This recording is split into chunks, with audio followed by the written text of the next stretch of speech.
Welcome dear students, मैं एजाज लड्डन फिर से एक बार आपका स्वागत करता हूं क्लास 10 के एनसीईआरटी गणित के सॉल्यूशन में। तो आज की इस वीडियो में हम लोग प्रश्नावली 12.3 के प्रश्न क्रमांक 1 को सोल्व करेंगे। यहां पे है आकृति 12.19 में, यानी ये आकृति है, छायांकित भाग का क्षेत्रफल ज्ञात कीजिए। छायांकित मतलब जो छाया को किया हुआ है, जो कलर किया हुआ है, उसका क्षेत्रफल निकालना है। आगे है, यदि P Q 24 cm, P R 7 cm तथा ओ वृत्त का केंद्र है, यानी ये जो आकृति है 12.19, ये रहा वो आकृति। इस आकृति में हमें ये जो छायांकित भाग है, ये जो डॉटेड भाग है, इसी का हमें क्षेत्रफल निकालना है। हमें कहा गया है कि पी क्यू कितना है, 24 cm, यानी ये जो पी क्यू जो रेखा है ये है 24 cm। फिर है पी आर 7 cm, मतलब ये हुआ, यहाँ पी है ये आर, तो पी आर कितना है 7 cm। और ये जो ओ है, ये ओ केंद्र है। अब देखिए, किसी भी वृत्त में ये जो व्यास है, इस व्यास द्वारा यहाँ पे बनाया गया कोण कितना हो जाएगा, 90 डिग्री का हो जाएगा। यानी यहाँ पे जो कोण है ये 90 डिग्री का कोण है। आप चाहें तो 90 डिग्री भी लिख सकते हैं, या केवल इस तरह का बॉक्स बना दीजिएगा तो इसका मतलब 90 डिग्री ही समझा जाता है। तो जो जो मान हमें दिया हुआ है उसको पहले नोट कर लेते हैं यहाँ पे। तो लिखेंगे हल। हमें P Q 24, P R 7 cm दिया हुआ है, तो लिख लेंगे पी क्यू बराबर 24 cm और पी आर बराबर 7 cm। और यहाँ पे जो कोण बना है कोण पी, ये कोण कितना है, कोण पी 90 डिग्री का है। अब यहाँ पे देखिए, इस त्रिभुज का ये जो कोण पी है, ये पी कोण कितना है, 90 डिग्री का कोण है। तो 90 डिग्री का कोण ये होने के वजह से इस पूरे त्रिभुज को हम लोग समकोण त्रिभुज कहेंगे, क्योंकि समकोण त्रिभुज का कोई एक कोण कितना होता है, 90 डिग्री का। तो यहाँ 90 डिग्री का कोण है, तो ये त्रिभुज क्यू पी आर क्या है, समकोण त्रिभुज है। और समकोण त्रिभुज में ये 90 डिग्री कोण के सामने वाला भुजा जो ये क्यू आर है, ये कर्ण हो जाएगा। यानी त्रिभुज के लिए ये कर्ण है, और ये जो भुजा है इसको हम लोग ऊंचाई या लंब बोलेंगे, और ये नीचे वाला भुजा को हम लोग आधार बोलेंगे।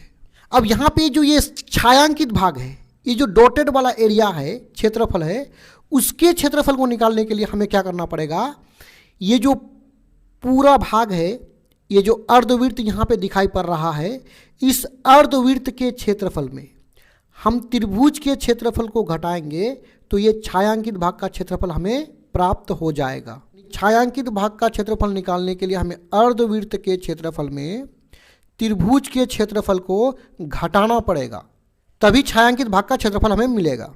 तो अब अर्धवृत्त के क्षेत्रफल में त्रिभुज के क्षेत्रफल को घटाने से पहले हमें अर्धवृत्त का क्षेत्रफल और त्रिभुज का क्षेत्रफल हमें पता होना चाहिए। तो आइए सबसे पहले इन दोनों का क्षेत्रफल को निकाल लेते हैं, उसके बाद छायांकित का क्षेत्रफल निकालने के लिए हम इन दोनों को घटा लेंगे। तो सबसे पहले हम लोग अर्धवृत्त के क्षेत्रफल को निकालेंगे, और इसका सूत्र होता है 1/2 पाई आर स्क्वायर। तो इसका क्षेत्रफल को निकालने के लिए हमें पहले आर का मान पता होना चाहिए, या नहीं तो व्यास का मान पता होना चाहिए। व्यास से हम लोग आर निकाल लेंगे। यदि हम आकृति में देखें तो ये जो क्यू आर है, ये अर्धवृत्त, ये जो अर्धवृत्त है इसका व्यास है। तो इस व्यास से तो हम लोग क्या त्रिज्या निकाल लेंगे, लेकिन हमें क्यू आर का मान अभी पता है नहीं है ना। तो पहले हम लोग क्यू आर के मान को निकालेंगे। यदि क्यू आर को देखें तो इस त्रिभुज के लिए, ये जो समकोण त्रिभुज है, इस त्रिभुज के लिए क्या है, कर्ण है। मतलब त्रिभुज के लिए ये कर्ण है, और अर्धवृत्त के लिए क्या है, व्यास है। तो आइए त्रिभुज की मदद से इस क्यू आर के मान को हम लोग निकाल लेंगे। तो यहाँ सिंपल सा लिख लेंगे समकोण त्रिभुज, क्योंकि ये कोण समकोण है तो ये समकोण त्रिभुज क्यू पी आर हो जाएगा। तो समकोण त्रिभुज क्यू पी आर में पाइथागोरस प्रमेय का प्रयोग कर लेंगे, और पाइथागोरस प्रमेय होता है कर्ण पर स्क्वायर बराबर आधार पर स्क्वायर प्लस लंब पर स्क्वायर। अब इसको ध्यान से समझिए। इस त्रिभुज में ये जो 90 डिग्री का कोण है ना, इसके सामने वाला भुजा कर्ण हो जाएगा, यानी ये जो क्यू आर है ये कर्ण होगा। तो कर्ण पर स्क्वायर क्यू आर पर स्क्वायर। अब आधार, ये जो नीचे वाला भुजा है ना, ये आधार हो जाएगा, जो कि कितना है 7 cm। फिर प्लस करेंगे, लंब देखिए, इसको हम लोग लंब बोलेंगे, पी क्यू को लंब बोल सकते हैं या ऊंचाई भी बोल सकते हैं, जो कि 24 cm है। तो लंब पर स्क्वायर कर लेंगे। चलिए इसको सॉल्व करते हैं। क्यू आर पर स्क्वायर बराबर, अब यहाँ 7 पर पावर 2 मतलब 7 गुना 7 7 7 49, बीच में प्लस 24 पर पावर 2 मतलब 24 गुना 24 हो जाएगा 576। आइए इसको आगे बढ़ा लेते हैं। क्यू आर पर स्क्वायर बराबर हो जाएगा 49 प्लस 576 हो जाएगा 625। क्यू आर बराबर, देखिए इस तरफ क्या है, स्क्वायर है, पावर 2 है, तो पावर 2 को इस तरफ से हटाएंगे तो दूसरे तरफ 625 पर वर्गमूल हो जाएगा। और हम एक बात स्पष्ट रूप से जानते हैं कि 625 का वर्गमूल कितना होता है, 25 होता है। यानी क्यू आर का मान हमें 25 cm मिला है, और यही जो क्यू आर है ये अर्धवृत्त के लिए व्यास हो जाएगा। तो सिंपल सा लिख लेंगे, इसलिए व्यास बराबर क्या हो जाएगा, क्यू आर, और क्यू आर का मान कितना है 25 cm। जब व्यास हमें 25 मिल चुका है तो आइए त्रिज्या को निकाल लेते हैं। तो त्रिज्या बराबर हो जाएगा 25, यानी व्यास को हम जब 2 से भाग देते हैं तो हमें त्रिज्या प्राप्त होता है। अब सिंपल सा हम लोग पहले अर्धवृत्त का क्षेत्रफल निकाल लेंगे, उसके बाद त्रिभुज का क्षेत्रफल को निकाल लेंगे। तो लिखेंगे यहाँ पे अर्धवृत्त का क्षेत्रफल,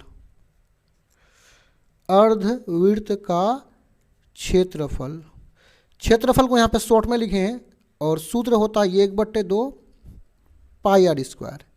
चलिए इधर ही आगे बढ़ा लेते हैं, 1/2 करेंगे, पाई का मान होता है 22/7, और त्रिज्या मतलब आर मतलब त्रिज्या कितना है 25/2, और यहाँ त्रिज्या पर पावर 2 है तो 25/2, यानी मान को, आर के मान को 2 बार गुना कर देंगे। आइए यहाँ पे काट लेते हैं, 2 1 कम 2, 11 दूने 22। अब मेरे पास ऊपर में कितना बचा है, 11 गुना 25 गुना 25, 11 गुना 25 गुना 25, और नीचे में देखिए 7 दूने 14, 14 दूने 28। अब यहाँ पे हम 11 25 25 को गुना करेंगे तो हमें प्राप्त हो जाएगा 6875, और बट्टा में कितना है 28। त्रिज्या cm में है तो क्षेत्रफल हो जाएगा cm स्क्वायर, यानी पावर 2 लगा देंगे क्षेत्रफल में। अब आइए त्रिभुज के क्षेत्रफल को निकाल लेते हैं। तो हमारे पास ये जो त्रिभुज है ये समकोण त्रिभुज है, तो सिंपल सा लिख लेंगे समकोण त्रिभुज। समकोण त्रिभुज, त्रिभुज का नाम क्या है, QPR, QPR का क्षेत्रफल। तो इसका सूत्र होता है 1/2 आधार गुना लंब भी कह सकते हैं या ऊंचाई भी कह सकते हैं। चलिए इसको सॉल्व करते हैं। बराबर करेंगे 1/2 गुना, अब देखिए इस त्रिभुज में ये वाली जो भुजा है ना, इसको हम लोग आधार कहेंगे, और ये जो भुजा है 24 cm ये हो जाएगा लंब हो जाएगा। अब यहाँ पे 2 1 कम 2, 12 दूने 24, मेरे पास 12 और 7 बचा है तो 12 7 84, क्षेत्रफल cm स्क्वायर हो जाएगा। अब आसानी से हम लोग छायांकित भाग का क्षेत्रफल को निकाल लेंगे। तो यहाँ पे हो जाएगा छायांकित भाग का, चलिए क्षेत्रफल को नीचे ही लिख देते हैं जगह कम रहने के कारण। क्या हो जाएगा, अर्धवृत्त का क्षेत्रफल, पहले ही आपको बता चुके हैं, अर्धवृत्त का क्षेत्रफल को यहाँ पे शॉर्ट में लिख दिए, माइनस हो जाएगा समकोण त्रिभुज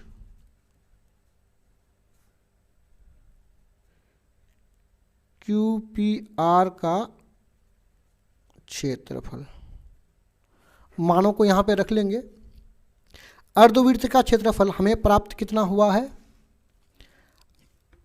6875/28, 6875/28, बीच में माइनस है, और समकोण त्रिभुज का कितना क्षेत्रफल है 84 है। अब आइए इसको यहाँ पे घटा लेते हैं। नीचे केवल 28 है, 28 का एलसीएम 28 ही होगा, 28 28 यहाँ कैंसिल हो जाएगा, और ऊपर में जो 6875 है वो उतर जाएगा। माइनस करेंगे। अब देखिए 84 के नीचे कोई संख्या नहीं है, यानी नीचे में हर में, तो ये 84 जा करके 28 से गुना होगा तो प्राप्त हो जाएगा 2352। अब 7875 से हम 2352 को घटाएंगे तो हमें प्राप्त हो जाएगा 4523 और बट्टा में कितना है 28 है। यही हो जाएगा CM स्क्वायर आंसर। यानी ये जो हमें प्राप्त हुआ यही है छायांकित भाग का क्षेत्रफल। तो यहाँ पे वीडियो समाप्त होता है। डिस्क्रिप्शन में और भी वीडियोस का लिंक है। धन्यवाद।